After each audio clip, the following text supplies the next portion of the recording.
to know that when you're on here this evening, this is not about a weight loss program. This is about a health and wellness community. And there's nothing more than after 25 years of being in private practice and me retiring and moving more to this large online serving community. I want you to know that there's nothing better than seeing you advocate for your own health and being open to new ways to become healthy and making it a lifestyle. And I had to do that myself. I had to make a personal choice for my own health, and it began 10 years ago. Not 1 month ago. 10 years ago, I found myself over 300 pounds. I did a lot of different things to try to find myself back to healthy. I stopped chasing the scale and I started chasing health. And one healthy step after a time, I found myself utilizing different tools. And you've all probably tried them. You've probably maybe put them together. And I want you to know that one of the tools that I found, one of the best communities I found is right here at the Circle of Health and Partner Co. But the next best thing that I found was a tool called Slenderize. And so this evening, right now, you are going to hear from Dr. Ray Strand. And Dr. Ray Strand is an award-winning author, has multiple books. He's been in private practice. I was like, whoop, there you are, Dr. Ray Strand. Thank you for joining us this evening. I was going to sit here and run through all of your credentials. I want you, like, there's no better person to explain why, specifically with Slenderize, why you're the man to talk to. So with that, I'm going to stop talking and I'm going to let you get down to the nitty gritty about Slenderize in the program. And once again, I just want to thank you for serving. You've done it for a long time to help a lot of people, and your expertise is sought after. And so I just want to say thank you for coming on here. So Well, the floor thank is you, yours. Crystal. Yeah, thank you, Crystal. Yes. And I'm going to be sharing my screen. Thank you for that introduction and just trying your little heart out here with everything. And so let me share this, and then we'll get the show going here. But basically, I want to just share everybody tonight. I'm going to be talking as a physician. This has been a long journey for me. Dr. Vance has gone through a long journey, but I'm going to title this Balancing Your Hormones. But it's going to be a little bit different perspective than what you may have thought, because, my journey started in the middle 1990s. And as a family physician, I was so frustrated not being able to help my patients lose weight. I mean, they would come into me and say, Dr. Strand, I've tried everything. I can't lose weight. If I do lose weight, I put it right back on. And they've tried everything. And so that's when I started doing my own research. And about that same time, there was a gentleman named Dr. Gerald Ravens. He was a medical physician, a researcher out of Stanford, who had put together a constellation of problems that he then labeled at that time Syndrome X. Then it became called the metabolic syndrome, and then the insulin resistance syndrome. But now we call it prediabetes. And so I'm going to be sharing some medical research, and so you have a better understanding of where you may be in this whole avenue and everything. But what we know is our modern day epidemic, the diabetes obesity epidemics, and they are tied together. And we now know that 25 to 30% of all adults in the US and Canada now have full-blown prediabetes or are diabetic. But what a lot of people don't understand is that another 25 to 30% of all the adults are in the early stages of developing prediabetes. Uh, Now, nearly a third of our children have either prediabetes or diabetes. And when I was in pediatric training at the University of Colorado Medical School, my pediatricians told me that if you get a child under 15, 18 years of age who becomes diabetic, 98% have type 1 diabetes, which is insulin dependent. That's juvenile, the old juvenile diabetes. Do you know today 60% of our children are getting the adult onset diabetes, and they're getting it as young as age 5 or 6. This is why the Center for Disease Control has projected that over 30% of our children born today are going to become diabetic. If they happen to be Black, Hispanic, or Native American, they're going to have a 50% risk of becoming diabetic. Now, diabetes is a leading cause of heart attacks and strokes, of blindness, of kidney failure, of amputations. I mean, this is a horrific problem medically. And so what I want to share with you is that this constellation of prediabetes and insulin resistance that Gerald Ravens had identified in the 90s has now expanded. But the main one, when you have and develop insulin resistance, is central weight gain or central obesity. But as physicians, we know that it's tied to all these other serious problems: high blood pressure, elevated cholesterol, low good HDL cholesterol, elevated triglycerides. Your blood sugars become elevated, increased risk of both heart disease and diabetes. But now we realize that this obstructive sleep apnea, the underlying root cause is insulin resistance. And now we know that hormonally, it's also the cause of polycystic ovarian disease. Now, you may not know that, but that is the biggest cause of infertility in our young women. But it is related to this. And so we hear all these hormonal problems and changes as we get into the Slenderize program. But I want you to know this is what it's all about. This is the constellation of problems. And so we need to know, well, how does this insulin resistance develop? Well, insulin resistance is really the result of the all-American diet combined with our decreased activity levels. You know, studies now show that if you're a well-trained athlete, no matter what your sport is, now I'm not talking about NFL, linemen, that they have insulin resistance, but if you're well-trained, the studies show that none of them have insulin resistance, and they don't become insulin resistant almost 5 years after they quit their sport. It protects them. But now we also know, because of the all-American diet, 80% of the carbohydrates consumed today in the United States and in Canada are all high glycemic. And you'll understand why that's important as we get into this. But day in and day out, you are repeatedly spiking your blood sugar, overstimulating the release of insulin. And it's kind of like hollering wolf all the time. You just keep stimulating the insulin, and you become less and less sensitive to this over time. So let's look at this. I'm going to just get my pointer going here. And, this is a graph of blood sugars. If you notice the black line that goes horizontal here, that's when you wake up in the morning, and that's your fasting blood sugar.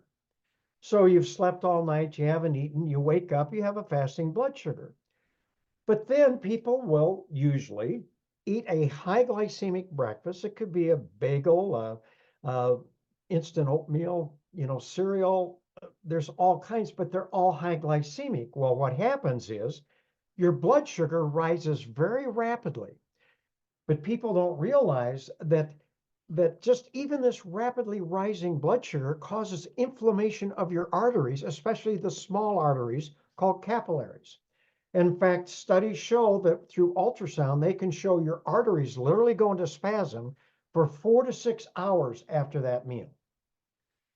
And it's very important for the body to control blood sugar.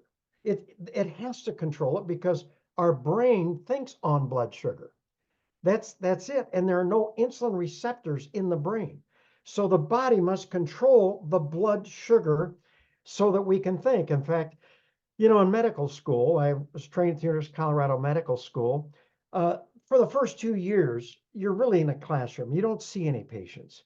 But the very first day I was on my clinical rotation at the VA hospital in Denver, I was in surgery rotation. I hadn't been there 2 or 3 hours.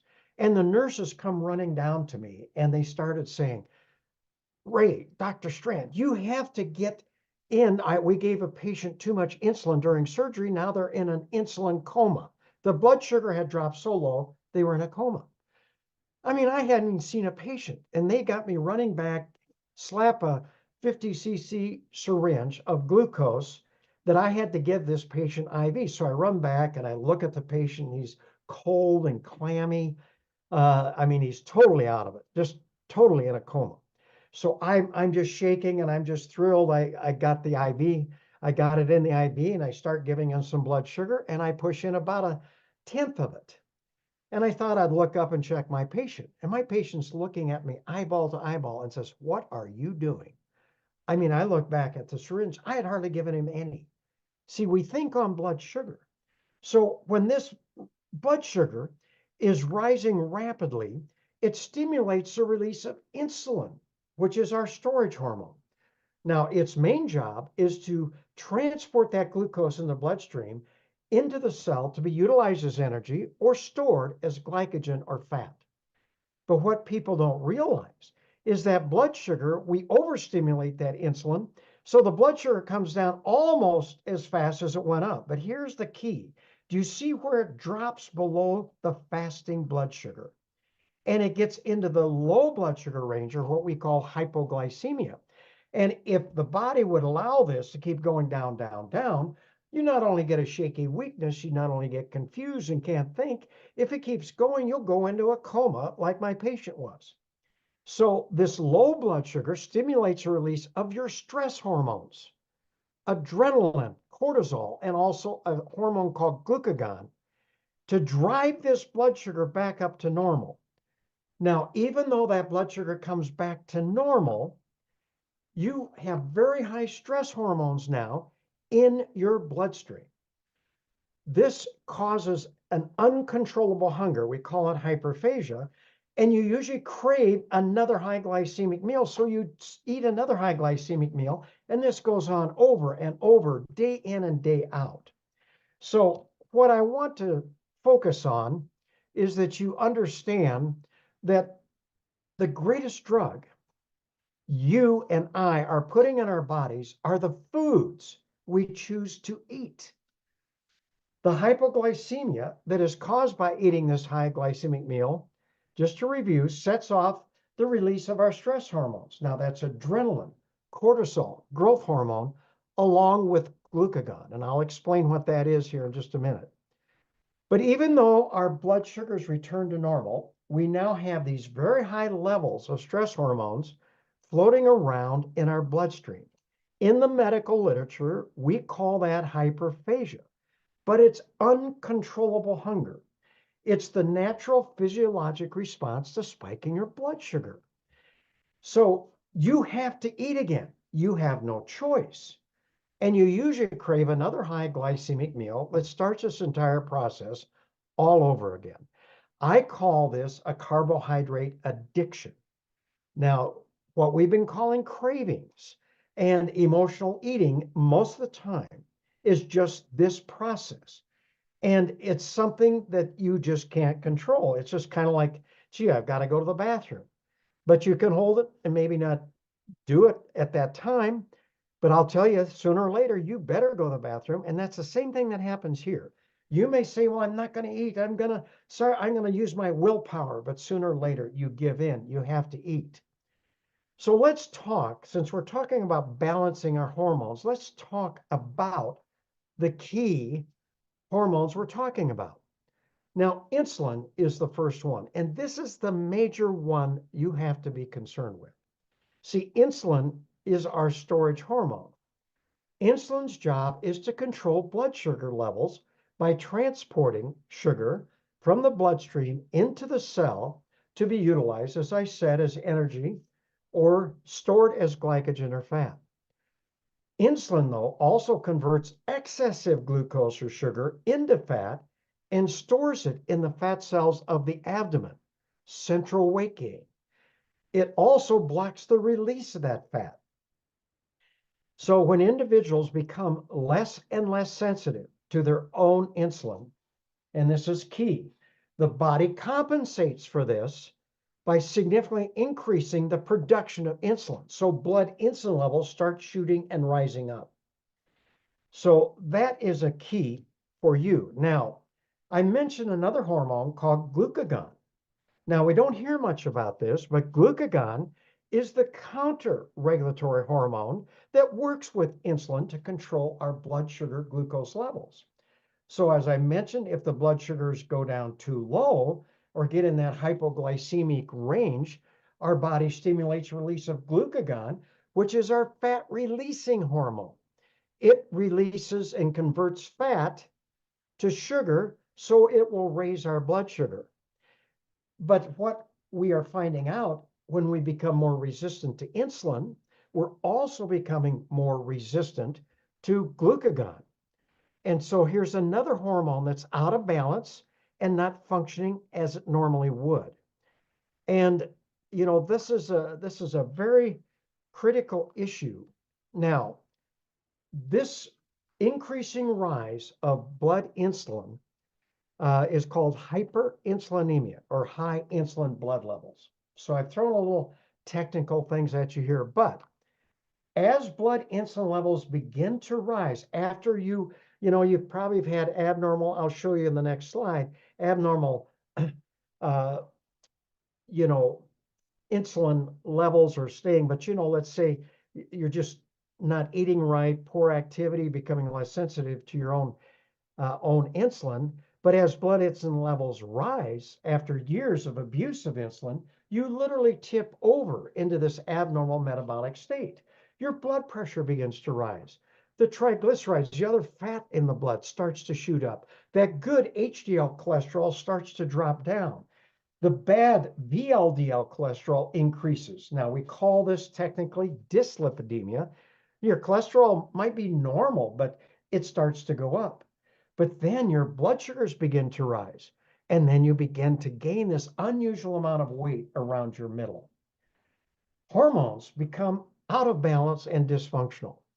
Insulin, glucagon, adrenaline, cortisol, growth hormone, estrogen, progesterone, and even thyroid hormone.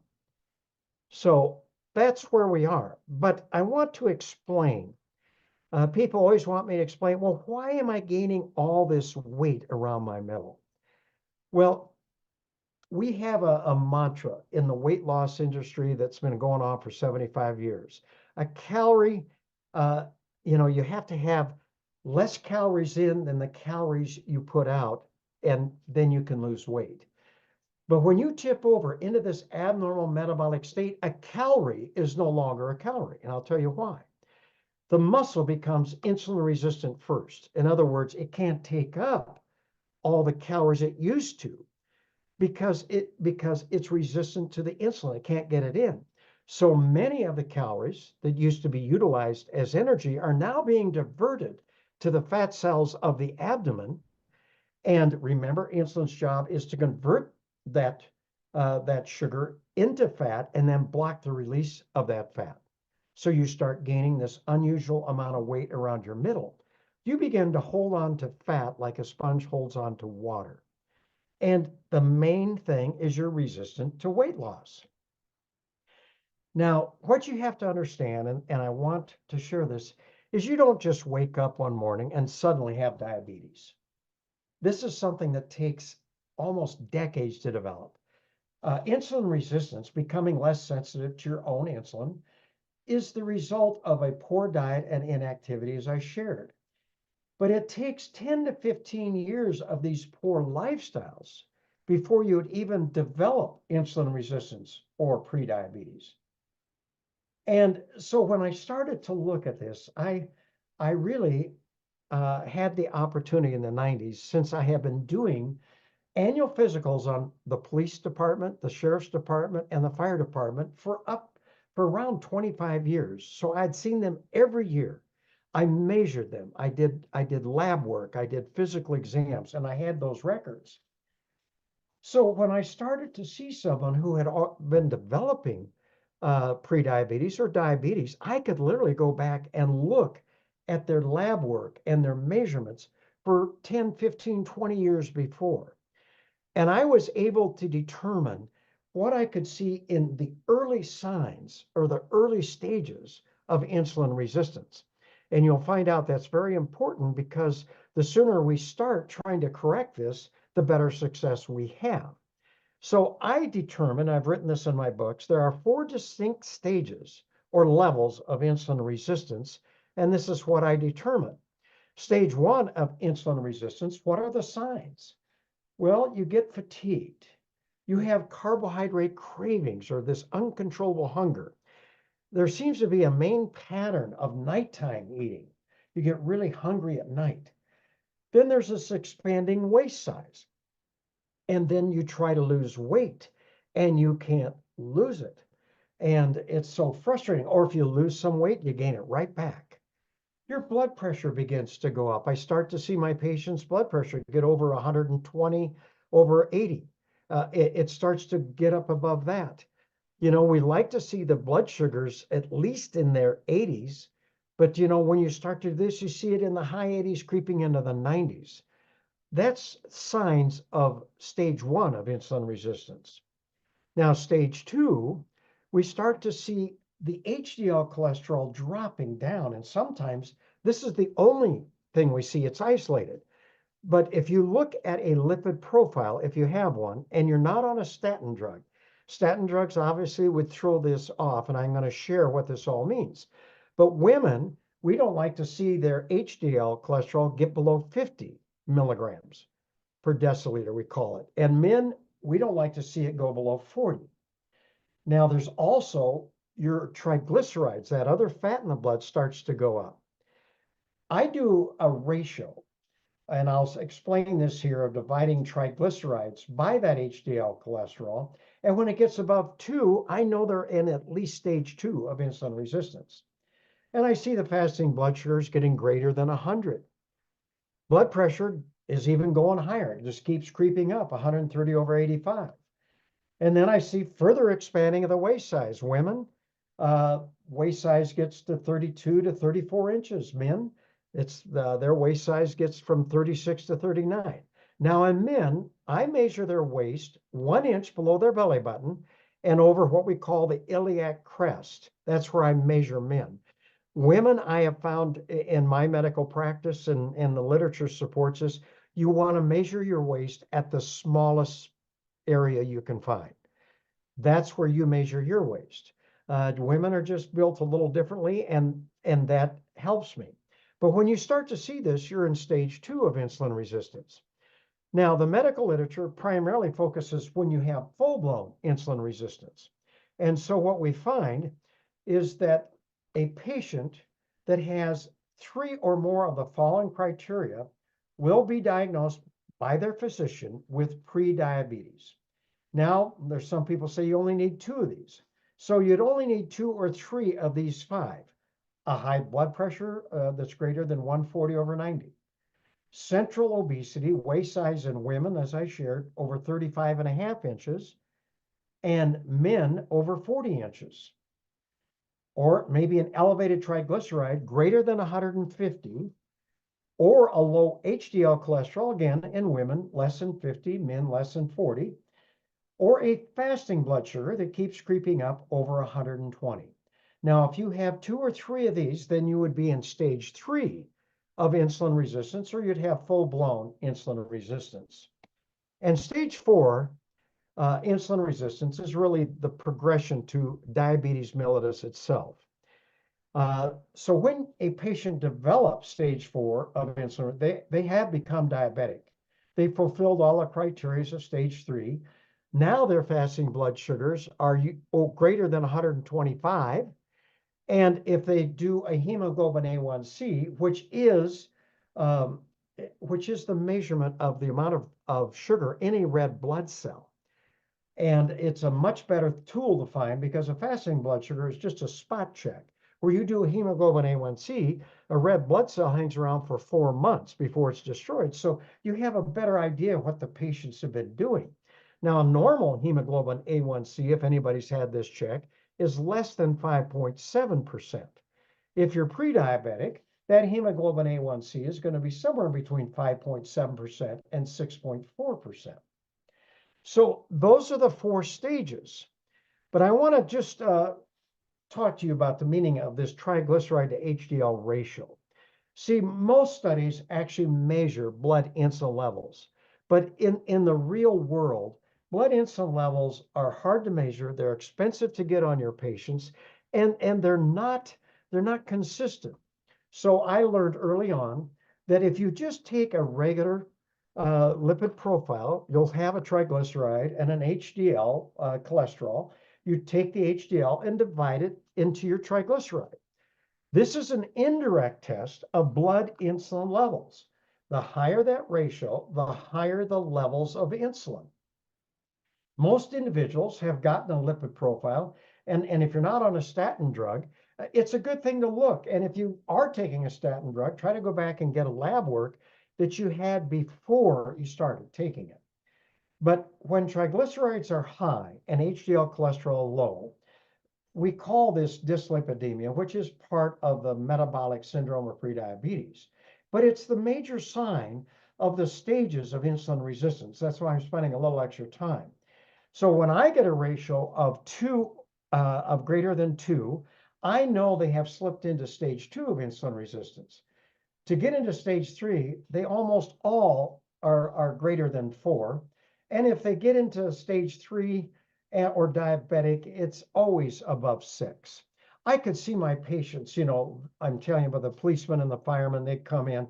I'd see they'd start out with a ratio of 2.5, and oh, that's good. But then the next year it was 3.5, maybe a year or two later it was 5, and a year or two later it was 8 or 9. I mean, you could just see this. So it's a nice thing to know about, and I share this. So I just want to spend a little time on that. But here's something I want to share with people because we're going to be talking about the Slender Eyes program. And it's frustrating to a lot of people who start and they see someone who has had a transform and man, they're losing 10 pounds a week, or they're doing this, or this is happening to them. And like it's a miracle. But the thing is, you don't know where your start point is. This is a nice graph that was given to me by a pharmaceutical rep who's selling a drug called Avandia that improves insulin sensitivity. This is 25 years, so I can kind of give you a summary of everything I've shared with you. Now, you could go back here another 10, 15 years and see that hey, I'm doing fine. I'm eating. Sure, I'm not eating great. Eating a lot of high glycemic carbs, not working out well. But then all of a sudden, after about 10, 15 years of this, you tip over into insulin resistance. So you see the orange line, insulin resistance goes up. Well, look at the green line. This is insulin production. Remember, I told you that the way the body compensates for this situation is producing more insulin. So blood insulin levels go up. Now, as long as these two lines parallel, the blue line, the blood sugars stay normal. Okay. And maybe I'm not trying to be negative about physicians, but most physicians focus just on blood sugars and they'll watch them. Oh, you're doing fine. Your blood sugar is normal. It's below the 125. You don't have diabetes. But what we're finding because of the changes that occur, blood pressure going up, triglycerides, HDL going down, all of the sugars going up and the obesity that starts, your arteries literally start aging a third faster than they should. What I mean is they just age faster. So every third birthday, add a fourth year. So what happens is that old insulin production, the old pancreas just can't keep putting that out. So after another 10, 12 years, 15 years, that insulin production starts to go down. It putters out. Well, then, whoops, there goes the blood sugar. And this is the area we as physicians diagnose diabetes. So the day I diagnose someone with diabetes in my medical practice, we know that over 60% of them have major cardiovascular disease. I mean, we're way behind the 8 ball. They've already advanced because it's been going on for 15, 20 years. That's why, 80% of our diabetic patients today are going to die prematurely from a heart attack or stroke. Now, that was true in 1960, not true in 1990. It's true today. All of the drugs, everything we've done has not improved that statistic. So depending on where you are, depends on how you're going to respond to the program. Because what we are doing is firmly establishing healthy lifestyles that improve insulin sensitivity. And I'll get into that, but I just want to show you this because I think it'll make sense to some people. Now, if you don't have any insulin resistance, or you're in early stage 1, maybe stage 2, you're going to respond quite quickly. I have done 3 major clinical trials using the program I developed in my office, which is the kind of the base of the the diet and program we now have at PartnerCo. And this was all done under the FDA, under an IRB. The last one is University of Colorado Medical School. And we just were trying to get people who are early. And just within 90 days, we actually were able, in all 3 studies, to drop blood insulin levels by 50%. Well, what are we doing? Well, as we drop them, insulin production going down, insulin resistance had to be going down. We were reversing this entire process. But if you're diabetic, for example, and you're out here and you're in stage 3 or stage 4, you're a long ways down the road. And it takes people maybe 3, 4 months to start to get down because the glucagon is all screwed up and you have trouble releasing fat.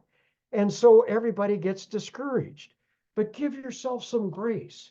These are lifestyles. This is not a race. And I wanted to show you this graph, and I'll show you some other things.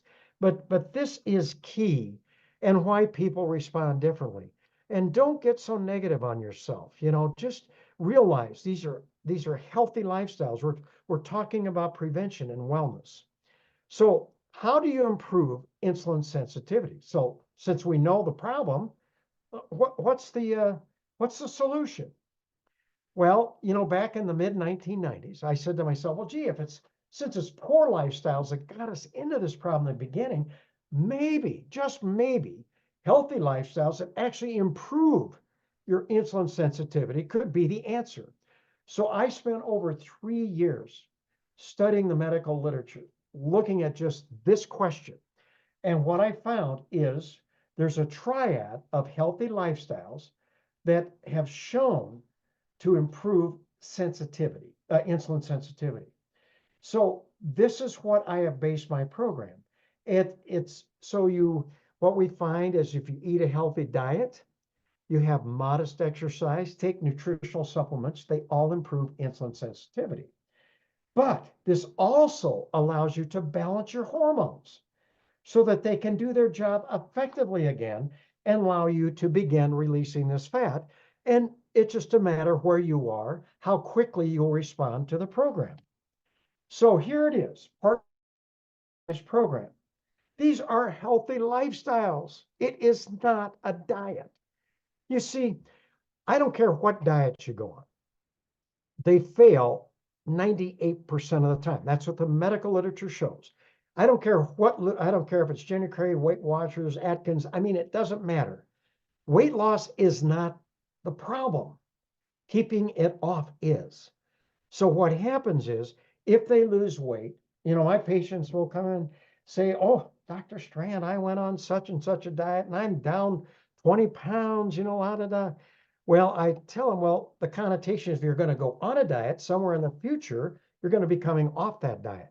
See, diets are a short-term solution for a long-term problem. And the problem is that you gain the weight back 98% of the time. And I have patients come, well, I was on this diet and I kept it off for 2 years. And I'd say, no, it just took you 2 years to gain it back. See, that's the problem. So Partner Co, when they wanted to do a weight management program, they wanted to make sure it's based on medical science, clinical studies, and that it was healthy lifestyles and not a diet. They didn't want to develop a program that was going to fail 98% of the time. So here it is. It's a 4-part comprehensive healthy lifestyle program. SlenderX and Accelerate. And I'm going to talk specifically about each one of these. A healthy diet, one that does not spike your blood sugar. An adequate water intake, very critical. Moderate exercise, not being a superstar. And I'll share that. And I also recommend nutritional supplementation. Now, I'll share this, but just so that you kind of know what I'm thinking, you have some choices now with Partner Co. I like the Nutrify Optimals. Tahitian noni juice is loaded with antioxidants. It's going to improve insulin sensitivity. It has some iridoids, high doses of iridoids, which helps the glycation process. That's when blood sugars get high and they attach to proteins and increase aging process. The Tahitian noni juice has a product that actually prevents it and actually can reverse it. So not a bad choice. MOA is loaded with superfoods, 35, and all kinds of different antioxidants. You know, original limu, and I know there's a lot of people out on that. The fucoidan is a wonderful superfood or nutrient, and there's benefit there. I have not had as much experience, but it's there. So that's the program, a 4-part lifestyle program, not a diet. So let's talk about what do I consider a healthy diet? Well, a healthy diet is defined as consuming those healthy, low glycemic carbohydrates, the good fats, and good proteins.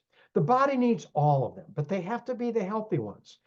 These are primarily our whole foods. They have not been processed. If you have to read a label, it's the wrong food. That's a processed food. You want an apple, an orange. You want berries. You want to have, nuts, legumes. You want whole foods. You want your enemies are the highly processed grains and the almighty white potato and all potatoes. The more you process foods, the easier it is for the body to absorb the carbohydrates contained in those foods and therefore spike your blood sugar. Let me just show you an example. This is David Jenkins' work. He's the one that developed the glycemic index, professor out of University of Toronto. But he just took a particular food and measured against glucose. I mean, that's what this all becomes in your bloodstream. So glucose, he gave a glycemic index of 100. Well, baked potato was 85, cornflakes were 84, all your rices were in the 80s. Any flour was in the 80s, breads were in the 70s. Oh, and here's table sugar. Okay, we know how bad table sugar is, but it's only 61. So bread, flour, rice, cereal, all of these are worse than table sugar. Whole foods, peaches, sweet cherries, black beans, look at how low they are in glycemic index. Those are whole foods. And so he said, you have to understand what you're eating. Remember I said the most, potent drug you put in your mouth are the foods you choose to eat. So this is critical to understand this. So here we go. Now that you've heard what I've said, here is a USDA food pyramid. This is what our doctors, our nutritionists are telling you should eat. Look at the base. Bread, cereal, rice, pasta, 6 to 11 servings each and every day. And I just told you how bad they were. Here's the whole foods and that. Where's the sugars and the fats? Some of these oils, they're up in here. They're in the pit. They're bad, bad, bad. And I just told you that, you know, that all of these are worse than sugar. It should look like this. This is what the food pyramid should be. We shouldn't be eating all these processed grains and that. They're our enemies. That's what's created the problem. We have helped it in the medical community. So let's look at this graph again. Here's your fasting blood sugar. I showed you what a high glycemic meal does, but look at the turquoise line. This is a low glycemic meal. So you eat a healthy meal and you eat a low glycemic meal. The medical literature shows eating just one meal starts to lower your blood insulin levels and improves your glucagon, your fat releasing hormone. Hey, we're balancing hormones with one meal. Well, yes, but you see, when you come up, it's going to go up. You're going to stimulate some insulin to bring it back down, but it doesn't drop in this hypoglycemic range. You're not going to stimulate all of those, stress hormones. It will fall back to normal and you're hungry again. Well, go ahead and eat again. Just eat another low glycemic meal. That's what we're talking about. That's the healthy diet that I've promoted for the last 25 years. So when you actually are trying to balance your hormones, so I'll just review this because it's very important, because it's all about how do we balance your hormones. When you eat a meal or snack that does not spike your blood sugar, you do not overstimulate the release of insulin, and therefore you do not fall into the hypoglycemic range. After eating just one low glycemic meal, the medical literature shows us your blood insulin levels begin to fall and your glucagon becomes more effective in releasing fat. You eat a second low glycemic meal and it happens again, a third, a fourth. You go on a week or two. You also significantly reduce your stress hormones. Why? Because you're not stimulating them. We have a lot of stress in our life and that's not good, but your adrenaline, your cortisol levels are shooting up just because of the way you eat. So by not doing that, you're going to get out of that carbohydrate addiction. Now, usually it takes 5 to 10 days to get out of that, unless you're really hooked, and then it might take 2 to 3 weeks. But every one of my patients over time said, oh, I can't believe I'm not craving all of these all these carbohydrates. And what we've been calling cravings and emotional eating is primarily the natural physiologic response to spiking your blood sugar. It's just there. When you quit spiking your blood sugar, your appetite's going to come down just by eating a healthy diet. Now, we haven't even gotten to SlenderX yet, but that is critical. Now, I want to just share with you. Let me just see here. Let me just go on, and then we'll get into this the addiction.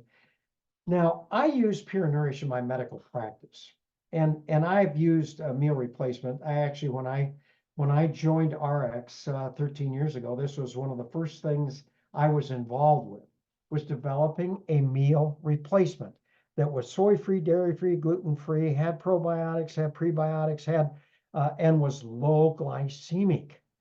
And the reason is I'd had all the success. I used this in my 3 clinical trials that I did with my program. And what I found is I would have my patients do 2 scoops in water, almond milk, coconut milk, oat milk, whatever you want, add some frozen fruit. And I would have them replace 2 meals a day. And we have the option of adding giving greens, adding other things. But this allowed my patients the opportunity to experience a low glycemic lifestyle right away. It was a tremendous behavioral modification tool. So consider this. And remember, this is just part of your food budget. It's not, this is something, you're not spending money on food. $3.50 to $4, depending on what you put in it for a meal. I just had Americano a couple days ago and it was $6. I mean, give me a break. This is something that you can do. So think about that. Okay. Now I'm going to go back here. I want to just share something here about this carbohydrate addiction. You see, people, I've done a lot of medical things, but maybe this would make it more practical. What you find is that when you start to eat certain foods, we relate to it. Just think about the last party you ever went to. And here's the host or hostess, and over here are the veggie tray and the fruit, and then over here are the chips and the dips and all of that stuff. And what's the host or hostess doing? Well, they're over there filling up the chips and dip all the time. And I, you wonder, well, why are they doing that? Well, see, the chips are the addictive food. I mean, they're great, but they're addictive. Now, have you ever tried to eat 5 apples in a row, or try to eat, 2 or 3 bananas in a row? I mean, you can't just have one Lay's potato chip. You know that. I mean, did you ever get French fries at one time and left half of them?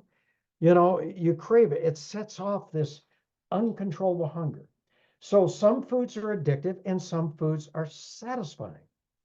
So when you start to get through this, you're freed up to eat healthy, delicious food. And it may take a week or two, but trust me, all of a sudden food tastes better. The fruits are sweeter, all of this, and you get out of that. But here's a warning.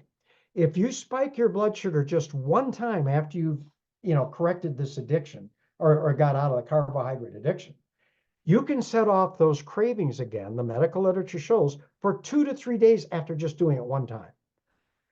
So if you start craving things again, think about what you did the day or two before. But that's a critical thing you must know. Now, the second aspect, healthy lifestyle, is an exercise program. I have my patients, and we did this in the clinical trials, so did it, build up, depending on where you are, to 30 minutes of moderate aerobic activity 5 days a week, not every day. You need to rest 5 days a week, is what the medical literature showed. Brisk walking, cycling, swimming, hiking, biking, tennis, anything, just to get the body moving. The only thing the body cannot handle is inactivity. So, but it's aerobic activity that is key when it comes to insulin sensitivity.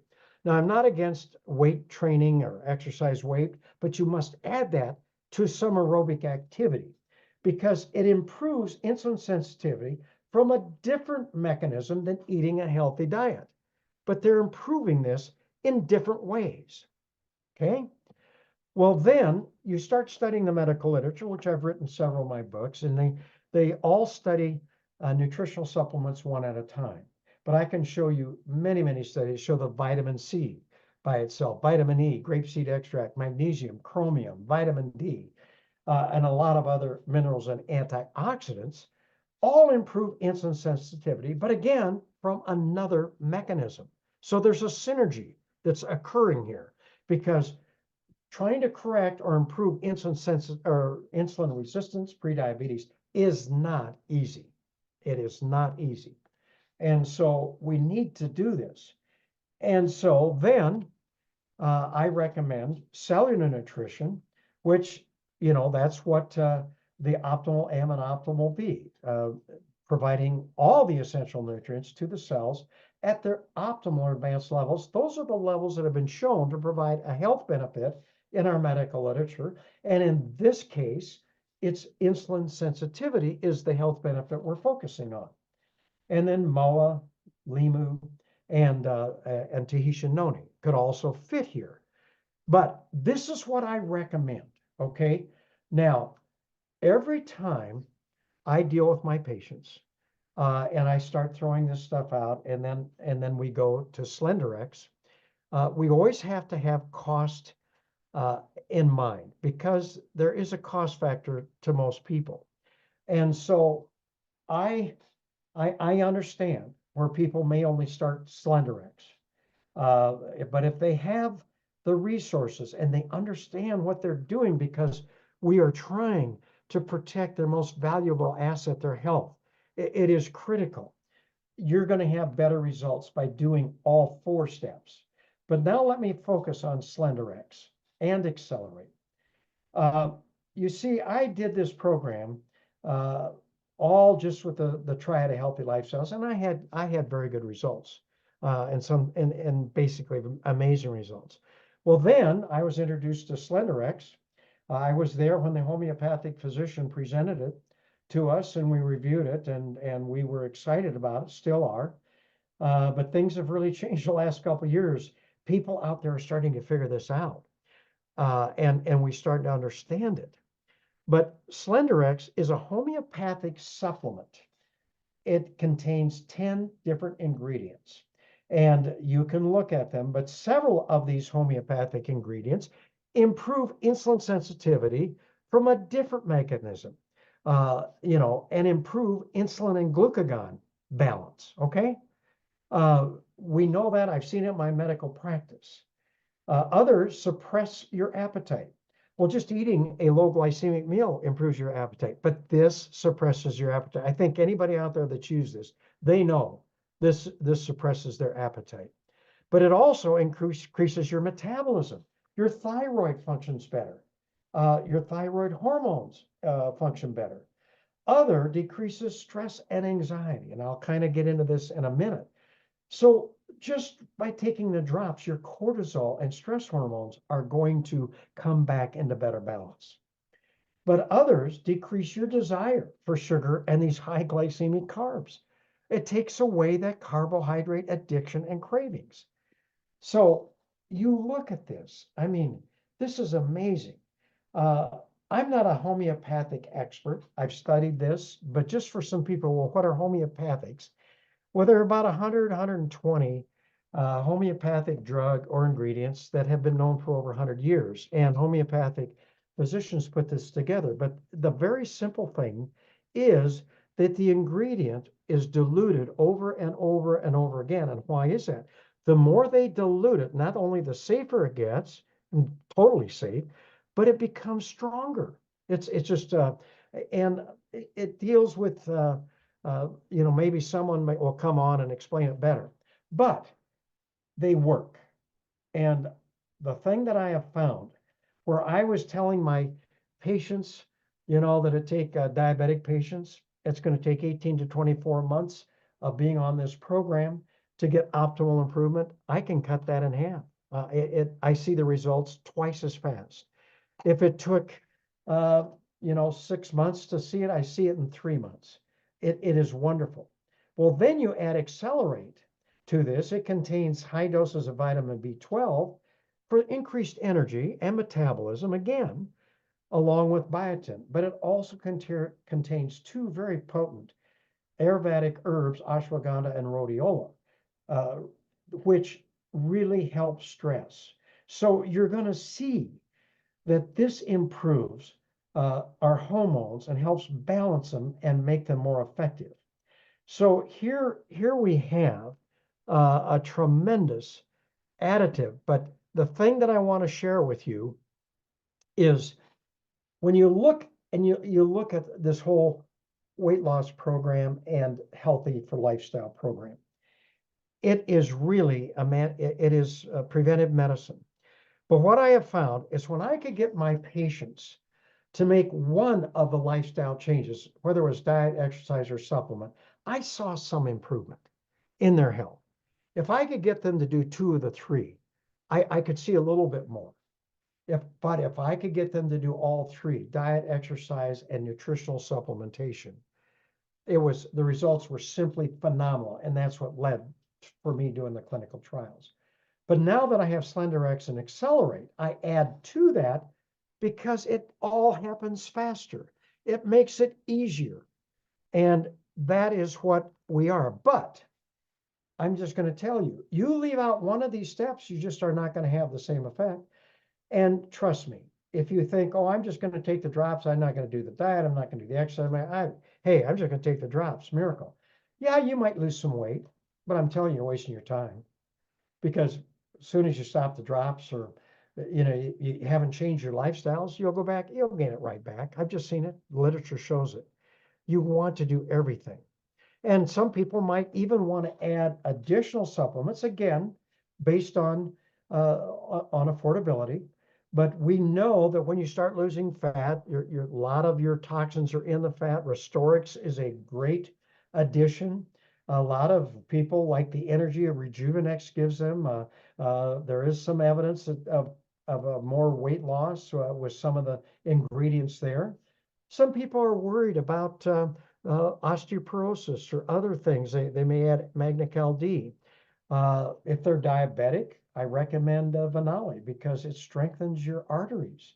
And BioPro-Q is great. So there are a lot of additions. There are other ones in this, but you can safely add this to the Slenderize program. That's what this is. So let me just review here. You look at it, what we're finding is that depending on where you are, it's going to determine how quickly you respond. Because if you've been in insulin resistance for years, it's going to take you a while. But I can also maybe tell some people's story. I did OB for over 20 years, and I did a lot of obstetrics. And, in the midterm, we would always check for gestational diabetes. I'm sure you had that done if you have a lady out there that was pregnant. Well, we were looking for the actual diabetes, but we never checked for insulin resistance. But I had many of my patients who weren't diabetic, they didn't have gestational diabetes, but they gained a tremendous amount of weight during their pregnancies. I mean, man, they'd gain 40 to 60 pounds for a pregnancy. They had larger babies. Well, we know now that when you get pregnant, you become, sensitive. Your sensitivity insulin drops about 30%. So that's it. Then then you can't lose a weight because you probably got a little more insulin resistance, and then you get pregnant again. That's there. We also know that if you get into menopause or perimenopause, that all these hormones go, but you there again, when you get into menopause, you tend to become more resistant to your insulin and you gain weight. But the most common thing I had patients come in and say, Dr. Strand, you know, I'm 28. I've never had a weight problem. I was an athlete in high school and I went to college, never had a weight problem. I have not changed my eating habits. I have not changed my diet or exercise. But last year I put on 6 pounds. This year I'm already up 14. What is going on? Well, I had trouble answering that question. I mean, I heard that 100 times. Well, what was happening was, they had poor lifestyles or eating the all-American diet, probably inactive. And so when they're normal, they didn't have trouble. They could, go on and lose weight pretty quickly, a diet of any kind of keep it off.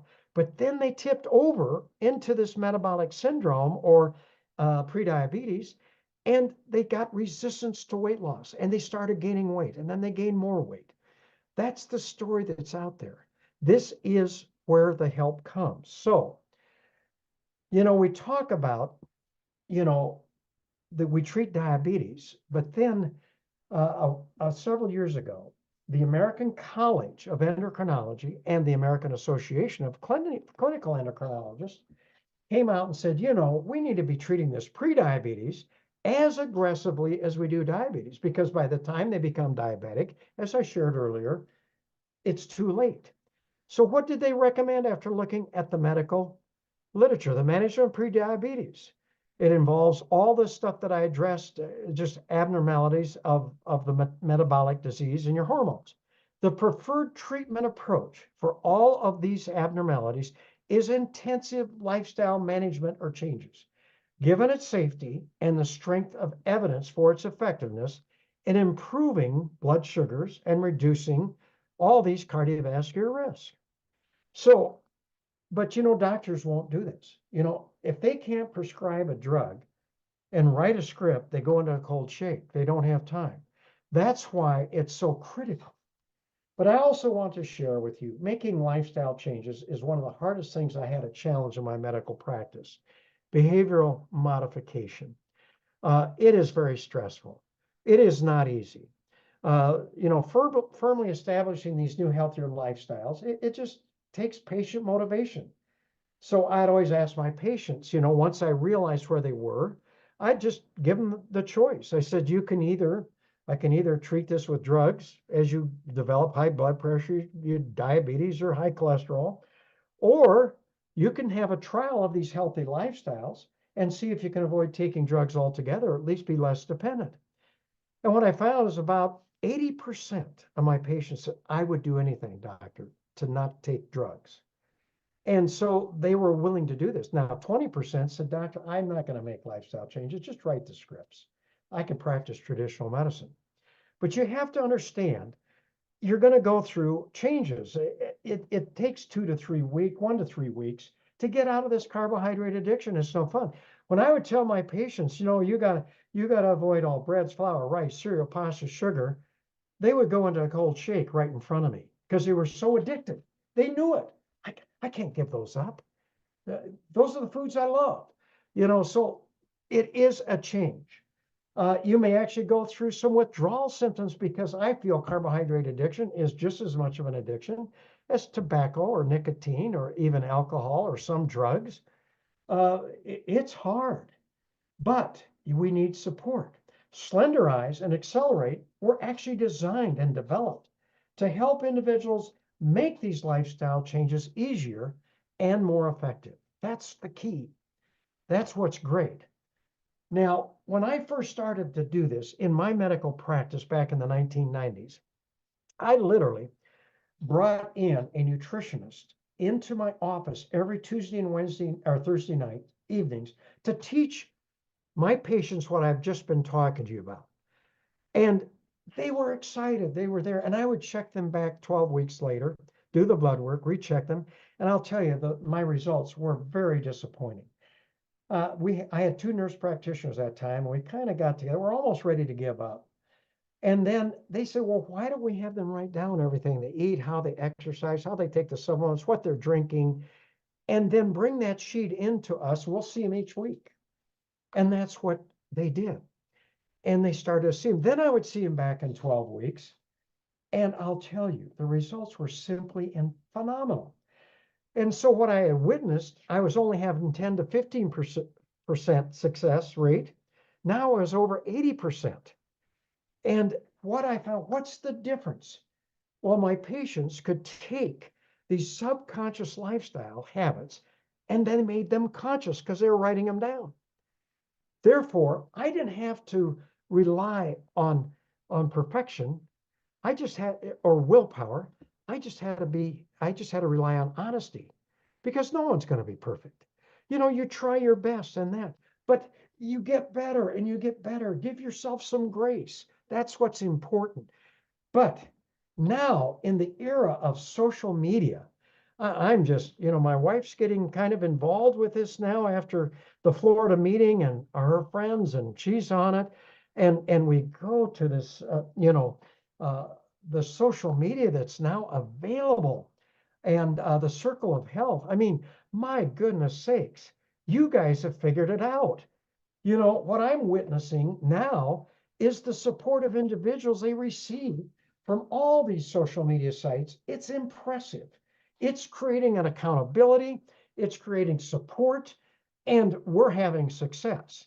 So it allows individuals who are challenging themselves to become more proactive in protecting their health and make it much easier. Everyone should take advantage of this support and accountability, because it significantly increases their chances of success.